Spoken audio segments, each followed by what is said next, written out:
to introduce Eddie. The person next to me is Eddie Yuen. And Eddie Yuen is our visiting professor in Anthropology and Social Change. And we are really lucky to have Eddie, who is, well, walking encyclopedia of the Bay Area history, but also more broadly of social movement history and social movement theory. Among many things that he does, he teaches at California College of Arts, which is a really interesting school that exists here in Oakland. Do they have a San Francisco campus? Yeah. And San Francisco. Then he teaches also, well, he doesn't teach, he's on the board of something called Freedom Archives. And Freedom Archives has been a really important institution for San Francisco Bay Area for many, many years, collecting and preserving the knowledge of many generations of troublemakers, rebels, people who mostly around third world projects, but not only. And I urge you, if you have time, to visit a new location, which I believe is in Berkeley. Is that right? Yeah, maybe not quite ready for the public yet, they say. Not quite ready for the public, but when you come back in February, hopefully it will be. So another thing to mention about Eddie, some of his writings are contained in two books. They're both here. One is called Catastrophism, which was co-written with Jim Davis and with another one of the professors in our department, and that is Sasha Lilly. Catastrophism is a book that argues against catastrophic politics, and it's also for sale. So if you have $10 or $15, $150, it's here for you. We have 3 or 4 copies. As we have Eddie's first book, which was called Confronting Capitalism, and that I think was the first book about the Battle of Seattle and anti-globalization movement. Was it the first? There were a few at the same time. Definitely the most memorable, at least for me. It was formative, and reading it when it appeared was really incredible. George Katsiafikas is also in it. He also contributed. Daniel Burton Rose, I believe. Several other people. Ian Bowe. Many people who are still active and who are still writing about social movements. So Eddie is going to be speaking about social movements theory, but mostly around the anti-globalization or alter-globalization, it went by different names, movement of the 90s, that went up until the beginning of 2000s. So please join me in welcoming our visiting professor, Eddie Yuen. Welcome. Yeah, is that well, it's great to be here. Faces familiar and new, and I hope to get a chance to talk to each and every one of you at some point, maybe today. And normally for this topic, if this was a class, I would sort of open it up with questions about some of this recent history. We're talking about around 20 to 25 years ago, which, wow, that sounds like a long time when I say it. Some of you may know more or less about it, but I'm just going to sort of go into my kind of prepared paper, which I was asked to do for publication on the 20th anniversary of Seattle, and then have as much time as possible for questions. I don't think this will take too long, and I think it'll be somewhat informal about this presentation as well. But I'm really curious what all of you think. And again, it's fantastic for me to see folks that have encountered on Zoom in the last year, and we're all back here. And good to see you, Targal, as well. So, well, let's see. I call this a disrupted legacy, some reflections on the anti-globalization movement after 20 years. It's sort of a reference to a book on the 60s. I guess legacies are always disrupted, but I feel in particular this movement really, the experience of being involved in it felt very discontinuous. That is, an event happened, which was 9/11. 9/11, the U.S. one, not the Chilean, one version, which kind of, it was in the context of an escalation of repression in general of this movement, but it really did feel like a before and after kind of moment, and I feel that that's affected our memory of this. But I guess the larger, and I'm really thinking about the program here as well in terms of anthropology, ethnography, how to think about current movements, how to learn from the past, how to think about movements not only in the distant past, but in the recent past, and what kinds of questions to ask of history and of our own experiences. And I think one of the things that always comes to mind is we have to get past asking this question of, did this movement succeed or fail? Right, this is a classic sort of question. Robin D.G. Kelly has a new edition of his classic book, Freedom Dreams. I think it's also a 20th anniversary, and he takes us on directly. He says, this is not the right question to ask. And so I direct you to that as a really great musing on this topic. But of course, I'm always reminded of Zhou Enlai, the premier of China. Sometime, I think in the 70s, he was asked, I think by a reporter, this is in the context of the Chinese Revolution, and so he was asked, well, what do you think about the French Revolution? And he said, too soon to tell, famously. So you might have heard this. So I do think, we have to sort of ask, different kinds of questions of movements, depending on when they are in history, how they frame the present. And we also, I think we can also ask, what were the questions that movements asked of themselves? And one of the things that the movement at the time, this anti-globalization movement, which I know I haven't defined it yet, and we're going to get there, we'll sort of make the path by walking, as we say here. But there was often this question around global versus local, this kind of dichotomy. And we always want to challenge or question certain kinds of dichotomies that appear to us as sort of, as a given, right? I think if nothing else, the climate crisis has really kind of exploded some of that, the hard version of that binary, right? It's been said for years, environmentalists, you can't, air pollution in particular doesn't respect borders, right? And none of these, hurricanes. And so I feel like this is one of these questions that people found to be, this is such an important question because people focus on this word global and then trying to find the opposite. What is that, local? But no, I think we have to ask different kinds of questions. A lot of the questions that were asked at the time, I feel that in the book that I edited at the time are maybe not the questions we would ask now. And so I'm trying to think about what questions to ask of this movement, of this recent history. And I was also reminded of not exactly a teacher, maybe a colleague of mine at UC Santa Cruz, Dana Frank, who was fascinated by. She wrote a book about the Seattle General Strike of 1919, but not about the strike, but what happened after the strike. And this idea of, and this I think has to do with being born in generations sort of after the Big Bang happens, which, until, I don't know when it's gonna change, but it's the 60s, right? The long 60s, which includes the 70s, is always this sort of referent that we refer to. This is a forthcoming book that I'm working on. I'm finally kind of taking on this question of the 60s from the generational point of view, of course, of somebody who wasn't there, but growing up in the Bay Area, Berkeley, and spending a lot of time with the mission, it was always like you missed it if you had to have been there, right? And so that sort of feeling. So I think what Dana Frank was doing with the Seattle General Strike, okay, well, that was really dramatic and life-changing, but then what?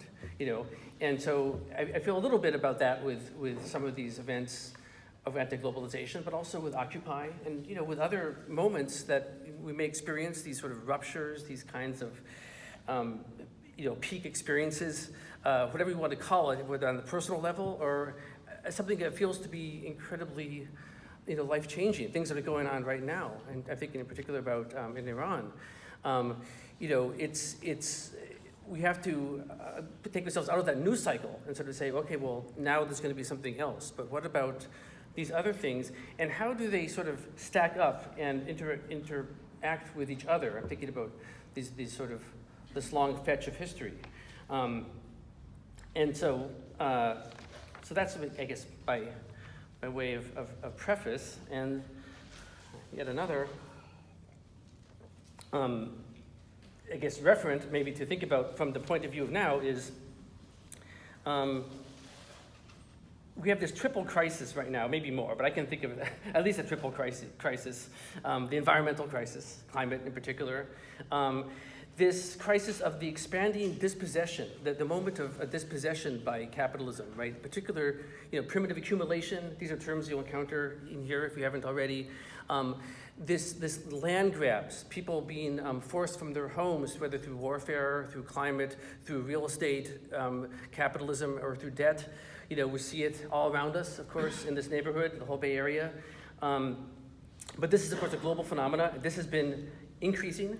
And also the crisis of democracy. And by democracy, I'm not going to, there's a lot of quotation marks around here, but I'm talking about bourgeois democracy, representative democracy, democracy as it's commonly understood. That democracy is in crisis, as we all know. And it's in Brazil. We don't know what's going to happen in a few weeks if Bolsonaro will accept the results. We know that what's going on in this country in terms of basically a big faction, a section of national capital and national elites in many parts of the world are refusing the consensus rules of the game, which is already stacked in the favor, of the system, broadly speaking, as a whole. That is not good enough anymore. So there's this threat of rising new forms of authoritarianism, right? So authoritarianism, environmental collapse, and this increasing dispossession.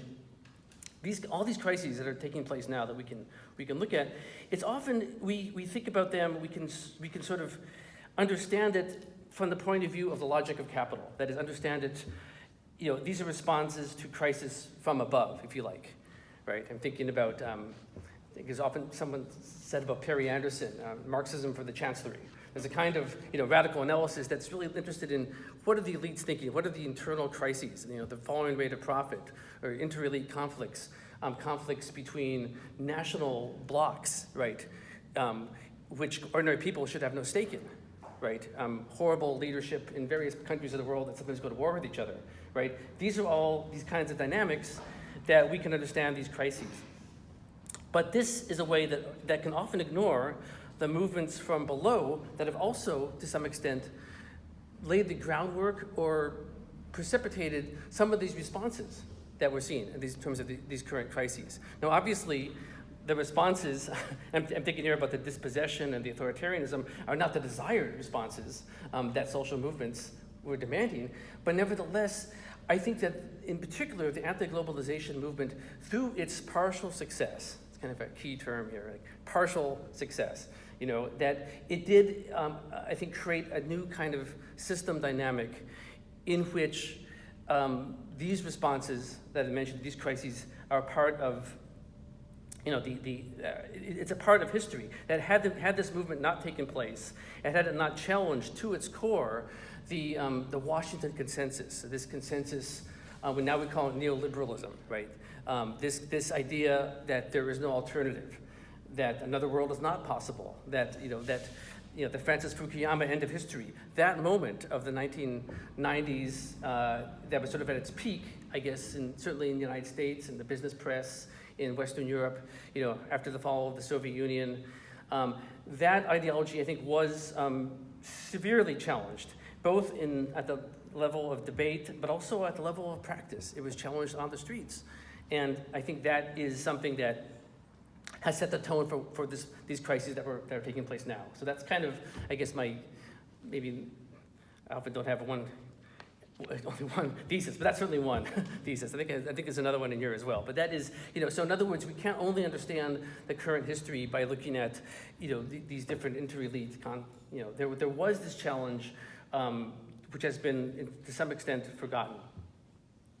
The cycle of global unrest that's called the anti or alter globalization movement, I'm going to call it the AGM, sorry, just for saving some syllables here, is one of many movements that can be easily ignored by history, despite the enormous impact that it had in its own time in terms of shifting debate. And so why is this the case? I think, and here maybe I will, what I would normally do is sort of ask, just by on a show of hands, how do you feel like you're very aware of this movement, anti-globalization, alter globalization? And I see about, maybe more than half. Yeah, good. With my undergrad students, it's very few. Occupy, a lot more, and Occupy is more recent. But I'm going to make the case here that there's other reasons why Occupy will probably be better remembered 100 years from now. I mean, I could be wrong, and I'm not saying it's a bad thing. But this movement, okay, is why is it not remembered, maybe misremembered?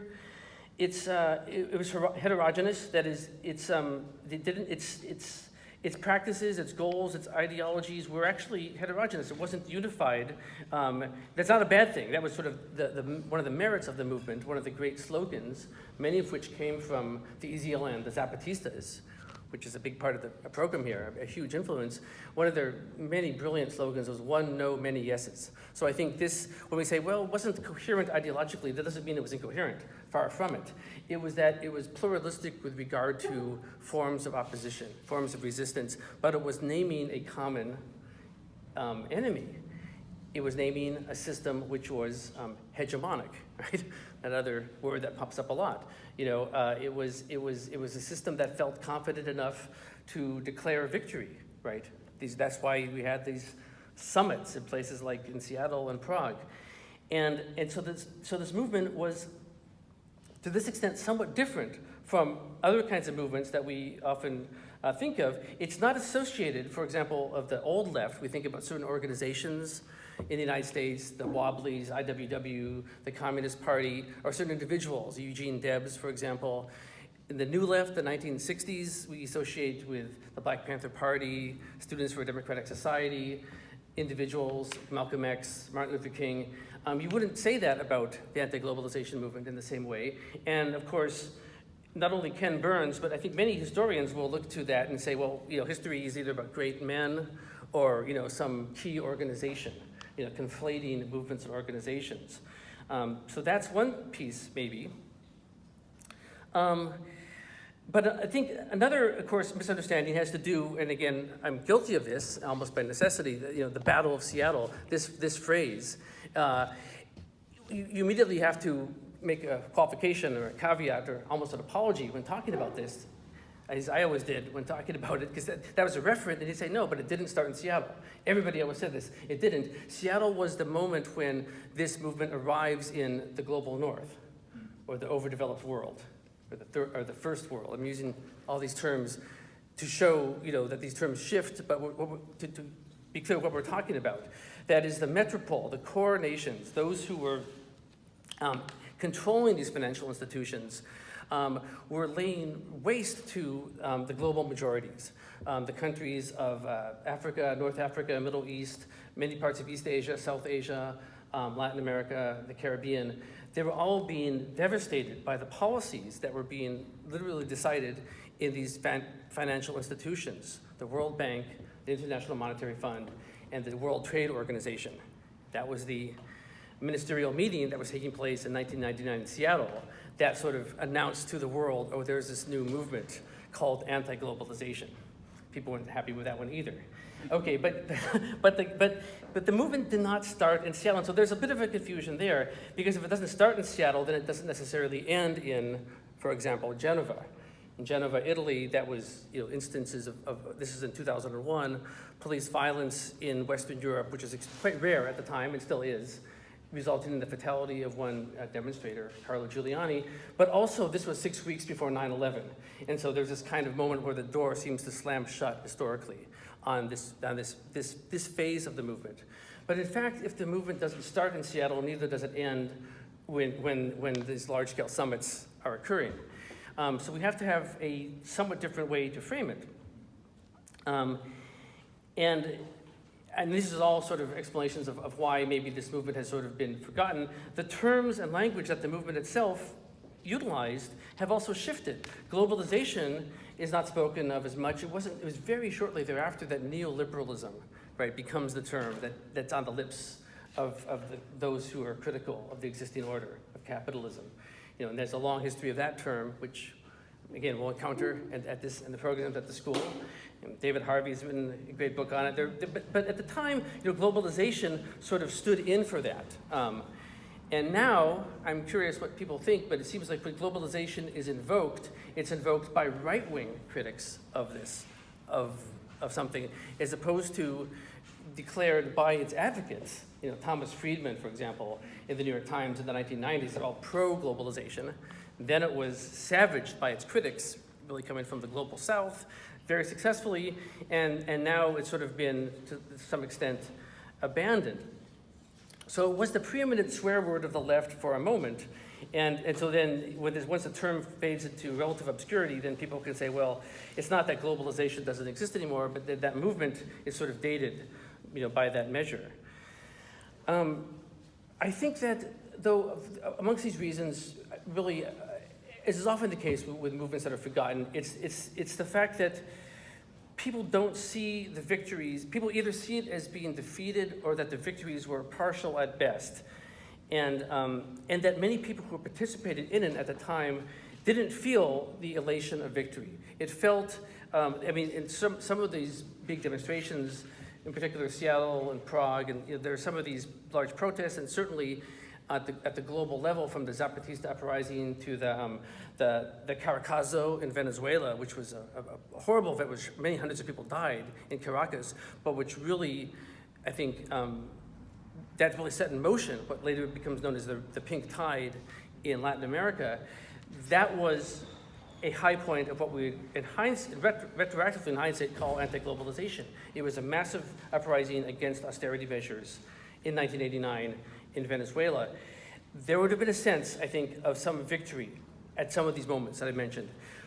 But in the period of the early 2001, 2002, the sense on the street, I think, was quite the opposite. And I think that there's a feeling, it's sort of like, I guess, terrible analogy, sports teams, unless you win the championship, your last game is a loss, right? And so it feels like that. And so maybe, there is this sense of, wow, we didn't achieve what we set out to do. So I think this is why, looking back a little bit, you can begin to say, well, what were the stated goals? I mean, global revolution or something like that, and what was actually achieved. And I think we could actually assess that the answer is really quite a lot. One of the things that happened is after 9/11, we shift from this moment of globalization and triumphalism. That is the Forbes magazine having under its masthead the term capitalist tool, basically saying it's the end of history. It's all about free trade. Thatcher was right. There is no alternative. They abandoned that rhetoric. They understand it's been punctured. But what follows is both in some ways worse, but also more familiar. And that is this neo-imperialism of the global war on terror. Right? And so one of the things that happens immediately following 2001, 2002 is the focus of many movements around the world, and certainly in the US, is focused on a much more familiar target, which is US imperialism, these unjust wars against Iraq in particular, and so forth. And one of the problems Naomi Klein, one of the great scholars of the movement, said is this was, in a sense, a dumbing down of the movement. That is, it's a lot easier to just, okay, we're against this nation state and its policies, than the kinds of arguments that one had to learn to make when, to actually try to understand what's going on with this language of economics, that through these meetings, in Geneva and New York and Davos, Switzerland, that the entire world is basically being immiserated, that you have this transfer of wealth from the global majority, from the countries that are supposedly the poorest countries in the world that are supposed to be getting aid, that in fact the wealth is transferring in the other direction. It took a lot more, I think, nuance and sophistication to try to understand that than, evil, bad war, certainly true, but, and I feel like that was a part of the movement that was never fully regained. A decade after 1999, when you had this resurgence of the movements of the squares, and by that I mean the Arab Spring, which really, of course, catalyzes the Occupy Wall Street movement, which is over 600 cities in the United States, North America, the Indignados movement in Spain, movements all over the world, those erupt, and I think that this is my other sort of main argument. The connection between those movements and the anti-globalization movement has not been made perhaps clear enough. That's the other thing I maybe want to do a little bit today. These newer movements, I think, are more likely to endure in the imagination of the left, of collective movements, because in part they were led by people combating the immediate conditions of their own oppression. In contrast to the visible part of the anti-globalization movement, which is remembered for these large convergences that challenge the ideology of capitalism, but maybe at a higher level of abstraction. So people came in this movement of movements from all over the world, if they could, to, for example, Seattle or Prague. People from peasant organizations, from environmental justice organizations, from environmental groups. The Teamsters and Turtles United at Seattle is one of these examples. But it was felt that they were representative of these movements, which were, again, some were local, going back to that local-global dichotomy. Whereas if you think about Occupy, Occupy wasn't a place that you went, it was a place that was where you were. And it was people responding to this immediate immiseration that was taking place in the core nations. So my argument is that in part because of the victory of this anti-globalization movement, it became harder for a moment of time to extract that wealth through these financial instruments, free trade, in the same way that it had been. There were challenges to this process, and some of this process of accumulation, dispossession, began to turn inward, right? Greece is a good example. What happens in Greece, in the core of the European Union, is similar to what happens to Jamaica in the 1970s, or Egypt, or Indonesia, in the 1980s, all of which led to massive uprisings and even revolutions. But it was unexpected and surprising that this would happen in the so-called core nations, to use Wallerstein's term, and it starts to happen.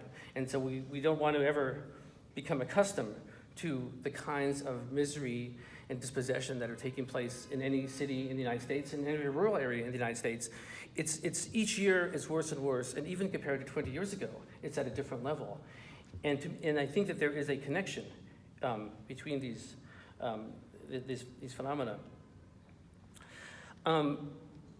Movements that present themselves or seem to the public as being primarily solidaristic are easily seen as of a second order to movements of immediate self-liberation. So I think, in general, this is something I've studied in terms of social movements. Why is it like in the 80s, for example, even though you have the solidarity with South Africa, an anti-apartheid movement, Central America anti-intervention movements, Palestinian solidarity movements, these are not as well remembered as, for example, ACT UP and the movements by people who are living with HIV and combating the health establishment.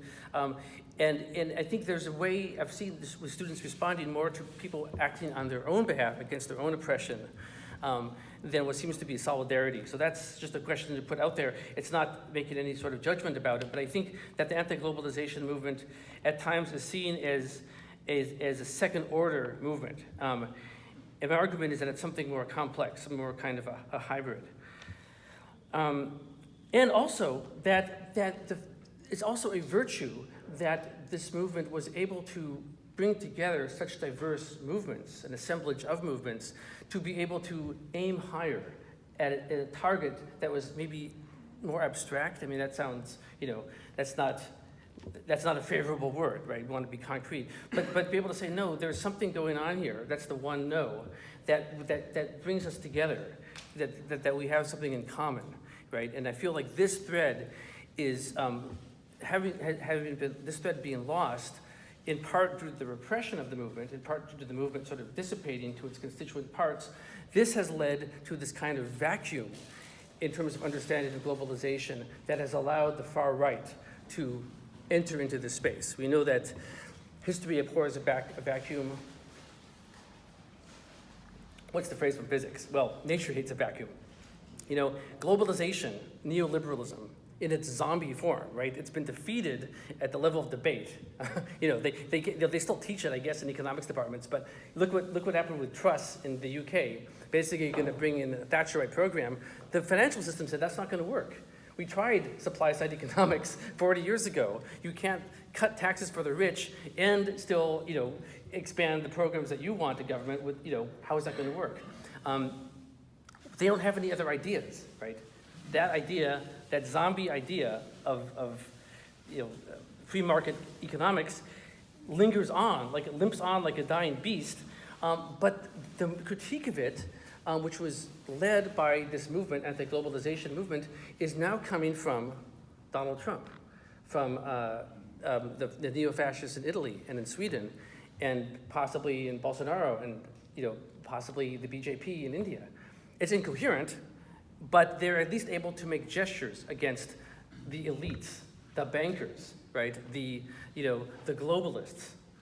So this is, I guess, a huge sort of takeaway from all of this, is that not only do movements accomplish more than they might realize, but it's also very dangerous for movements to sort of abdicate that leadership on a particular issue that is of vital importance. Because just because the anti-globalization movement went away doesn't mean that globalization went away.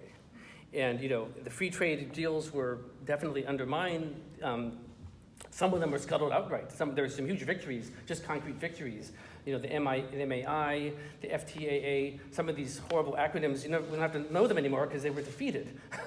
But the principle, NAFTA in particular, was an issue that got Trump elected over Hillary Clinton and really Barack Obama. Obama and Clinton were in favor of these awful free trade deals. Trump, for the wrong reasons, was opposed to them, and that helped him. Same thing with the wars. We could say that as well. So the partial victories of the movement are consequential for the events of the last 20 years.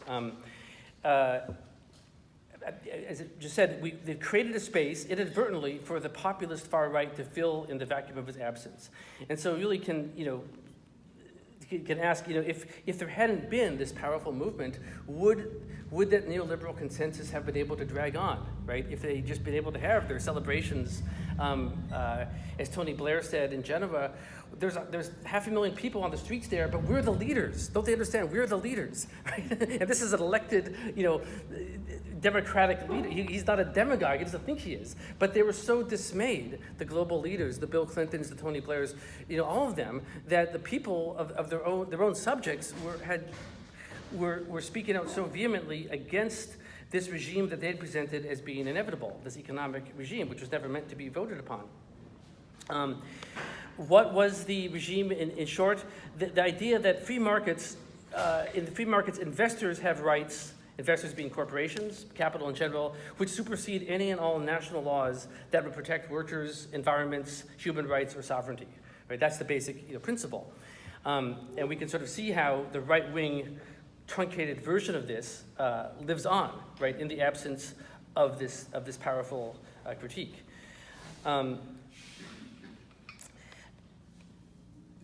The moment of going to of crashing the party at these massive sorts of summits and events was never destined to last for a very long time, because these summits are planned a few years in advance. So after, they placed them in cities that were meant to be symbolic.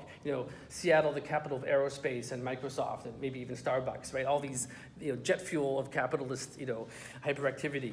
Prague, the triumph of capitalism in Eastern Europe. Quebec City was another one. After this period, once they start scheduling them, these summits are never more held in such places. They're literally, Doha was one. You can't even get into the country. Cancun, it's a fortress. I was there. It's impossible. It's basically an island fortress. And then they had summits in the Rocky Mountains and the French Alps. So this idea of the movement being reduced to showing up and hijacking these celebrations and turning them into carnivals of resistance was always going to be transitory, right? So I think this is an important thing to remember in terms of how to think about the movement at its best. It was never those summits were always a stand-in for the solidarity that had been created, but there was also, I think, even apart from the summits moving on, there was an increasing level of state violence that we have now become accustomed to. I think the real escalation of militarization of policing and protests, it's a long story, but certainly Gothenburg, Sweden, live ammunition in the heart of Europe, this was an unusual event at the time. Miami, there's a great film, The Miami Model, about how the Miami FTAA summit was policed, and it's a model that exists to this day, but it's now, of course, tried out by every local police force in terms of this extreme militarization.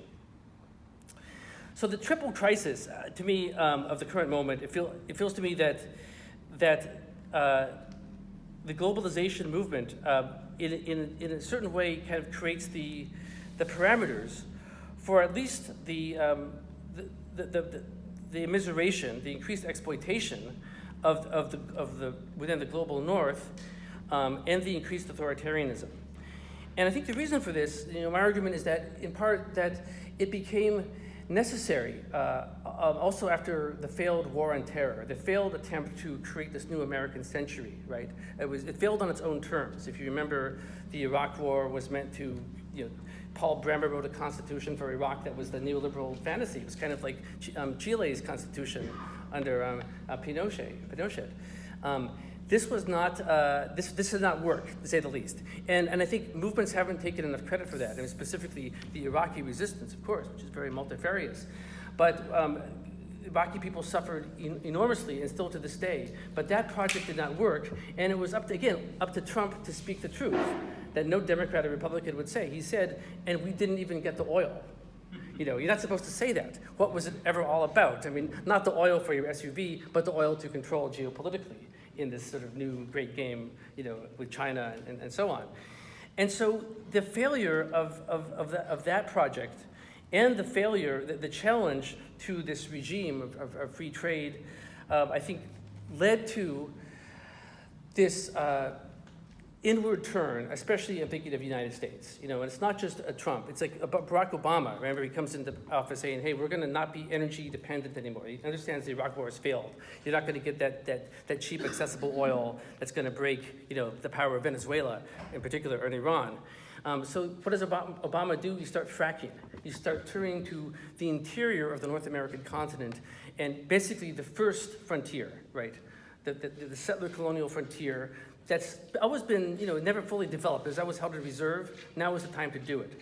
And so the massive exploitation of those resources, tight oil, all these hydrocarbons, fracking, that's what leads to these battles around pipelines, especially, Standing Rock being the most famous, right? There is a massive increase, and it has to do with the failures of that expanded imperial project and that need to sort of, again, go into that internal frontier. So that, I think, there is one piece here.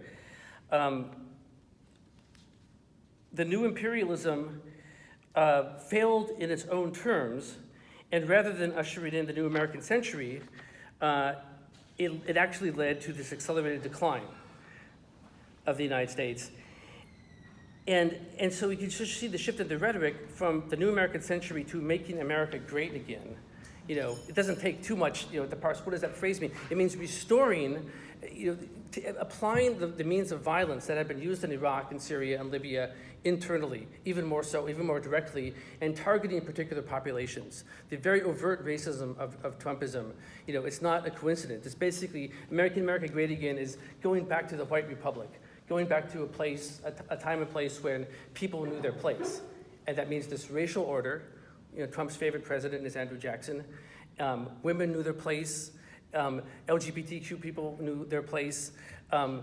Everybody is back in some sort of, it's always been to some extent a fantasy because there was always resistance, but the project is inward looking. The repression, the violence turning inward rather than outward. And so again, I want to make this connection to this massive resistance to both the financial and the military expansion of empire in, I guess, the last decades, or the early decades of the 21st century, that has set the stage for this.